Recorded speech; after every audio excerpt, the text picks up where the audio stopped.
Gumaganda na naman po yung view dito sa ating farm dahil nga sa nagumpisa ng mag-ulan-ulan.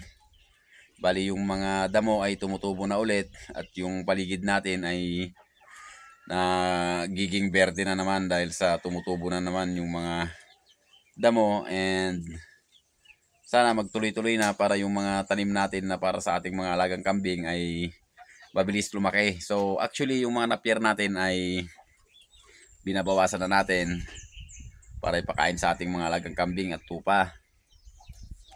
Bali ngayong araw mga kagri ay nandito po tayo sa ating mga sisiw or yung mga pinapalaki nating sisiw.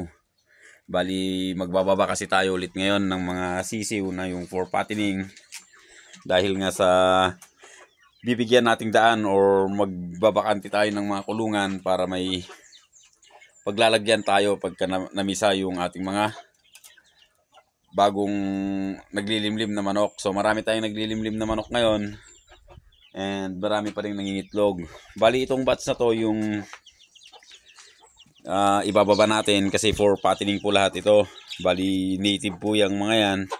And yung iba kasi dito ay yung mga selected natin para maging susunod nating breeders. So sila yung magiging katuwang natin sa mga susunod na buwan para sa ating pagpaparami ng ating mga alagang manok. So ito yung pure na Black Australorp is medyo malaki na rin.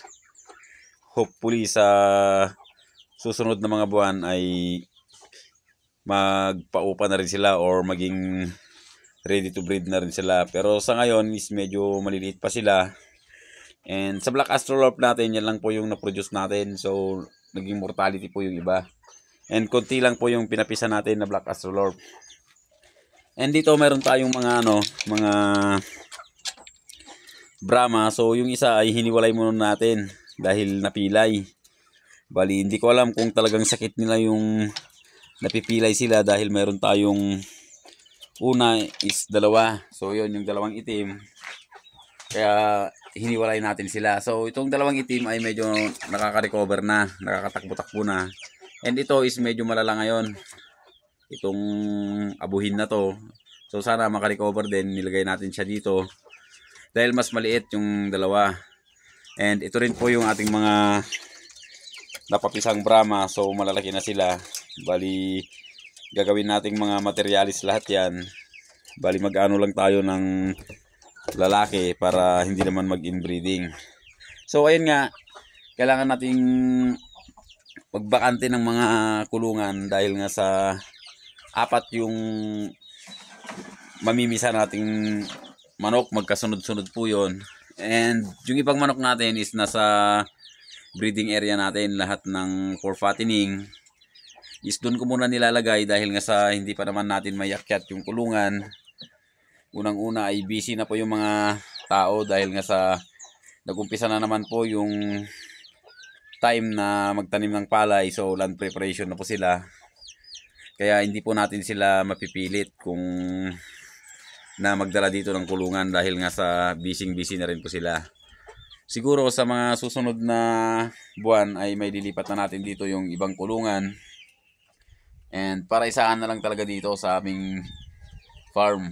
So marami rin yung manok doon, nasa 22 o 22 heads pa, and may dadagdag tong mga natin, sisiw na bago. So marami na naman po tayong papalakihin para may benta. And ayun, napapansin ko tuloy-tuloy naman yung pangingitlog ng ating mga alagang manok.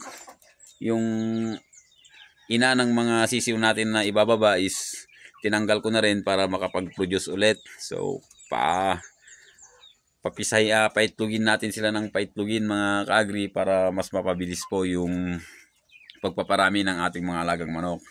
And this coming Monday is mag-start na po tayong mag-collect sa mga itlog ng ating binibreed na gagawing pang upgrade sa ating native.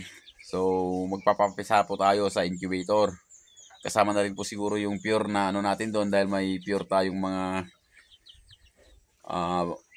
decal brown, and meron din tayo ditong Black Australorp na nangingitlog na rin. So magpapapisa ulit tayo mga kaagri para mapabilis yung pagpaparami ng ating mga alaga.